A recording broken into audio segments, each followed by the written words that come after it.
Hello, I'm Roly, and I'm normally one of the custodians of a beautiful woodland in the heart of Derbyshire.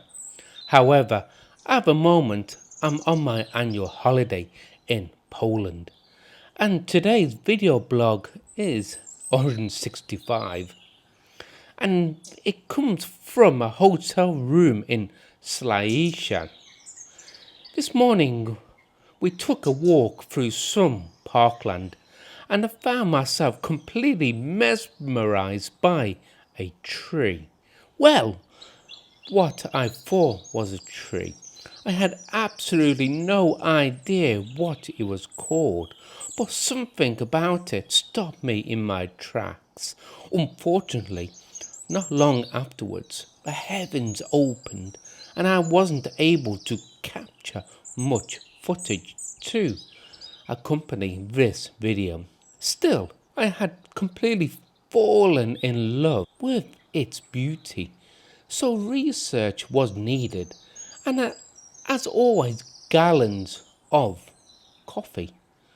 What I discovered was rather surprising. It isn't really a tree at all, but a large flowering shrub. This is the tamarisk. At first glance, there is something almost dreamlike about it. Its long, arching branches fall like the spray of a fountain, and in flower it appears as though a soft pink mist has settled upon the stems. Thousands of tiny blossoms gather into feathery plumes of pale pink and lilac, so that the entire shrub seems to glow. Standing beneath it, I could not help but think of sea foam, which catches the evening light, or clouds of heather coloured smoke suspended in the air. It does not possess the grandeur of the oak or, or the ancient mystery of the yew, yet it has quiet beauty that draws you in. It seems perfectly at home in those places where land meets sea, where salt hangs upon the wind, and the world somehow feels softer. And then, quite unexpectedly, I encountered it again.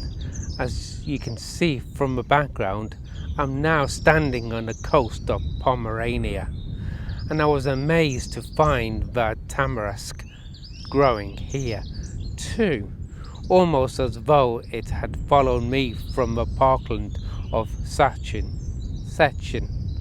to the Baltic shore. Perhaps that is why the tamarisk has accumulated its own folklore, because it thrives where many other plants struggle, enduring salty winds, sandy soils, and exposed coastlines. It became a symbol of resilience and quiet endurance. Some traditions even spoke of it as a tree that weeps. Tamarisks possesses tiny glands that excrete salt onto their leaves, giving rise to stories that the plant carried its own tears. For coastal communities, it became associated with memory, longing, and the sea itself. The tamarisk also appears in ancient traditions of the Near East, where it was regarded as a tree of protection and remembrance. In biblical accounts, tamarisks were planted as symbols of permanence and hope, reminders that life can still flourish even in difficult places. Since returning home, I found myself digging a little deeper. I have always had a deep affection for trees, and this shrub had somehow cast a spell on me. I wanted to know whether it possessed any medicinal qualities. Although it is rarely used today, the tamarisk was once valued by traditional healers. The bark and insect galls were rich in tannins and were used as astringents for minor wounds and digestive complaints. Infusions of the leaves and young twigs were occasionally taken to reduce fevers and were considered cleansing remedies. Yet I think its greatest gift is not medicinal at all. Standing before these flowering tamarisks, and along the coast, I simply found myself appreciating their elegance. Here is a plant shaped by the sea, growing where many others would fail, and yet produce an abundance of delicate pink blossoms that appears almost unreal.